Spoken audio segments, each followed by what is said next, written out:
Bonjour tout le monde, on va parler aujourd'hui sur le monologue du miroir, donc notre 25e partie. On a parlé du cœur et du miroir. Si les formes n'apparaissent pas dans le miroir, c'est par l'effet de diverses causes.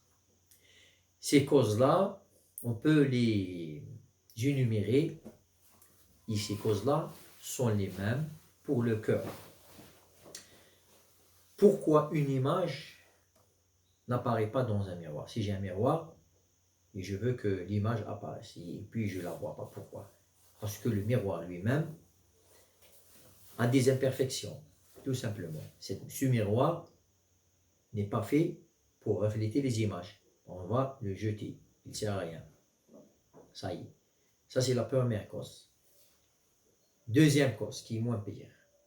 Il y a les impuretés, les saletés, qui s'amassent sur la face du miroir. Vous avez un miroir que vous n'avez pas utilisé depuis longtemps, alors il y a une couche d'impureté et de saleté.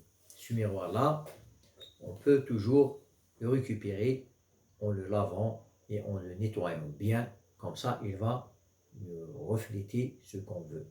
Alors, on peut l'utiliser.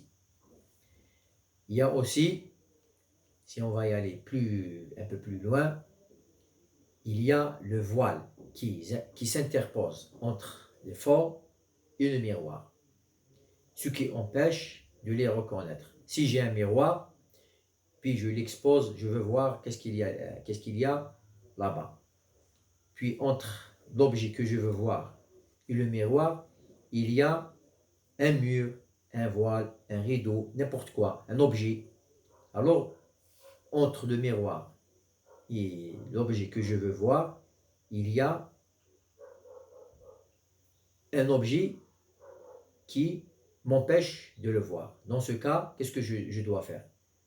Soit, si je peux bouger l'objet, je vais le bouger, et comme ça le miroir va capter ce que je veux voir. Sinon, je serai obligé de déplacer le miroir afin qu'il voie l'objet, ou que moi je vois l'objet que je veux voir. Alors, on a deux cas. Soit d'enlever l'obstacle, soit de faire bouger le miroir. Il y a aussi la mauvaise disposition du miroir par rapport à l'objet, où j'ignore où mon objet se trouve. Alors ici, c'est la même chose, l'image, je ne vais pas la voir. Si je peux résumer ces trois cas, le cœur c'est la même chose. Si notre cœur a été déformé, par exemple, il y a des gens qui ont été abusés dans leur enfance, alors leur cœur, sûrement, il ne va pas grandir comme quelqu'un qui a vécu une vie normale. Son cœur, il va être déformé. Ça y est, il ne sert à rien. Il peut vivre sans émotion, il peut être froid, il ne va rien capter.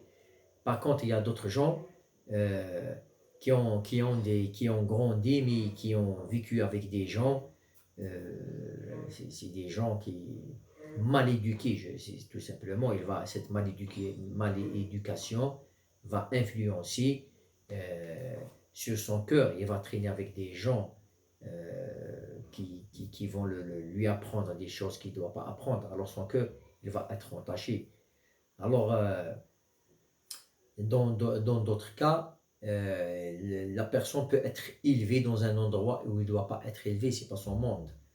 Où il va vivre dans un lieu où ce n'est pas son lieu. Alors, toutes ces choses-là vont nous montrer que ce soit le miroir ou le cœur, on peut les traiter de la même chose. Et à la prochaine. Merci beaucoup.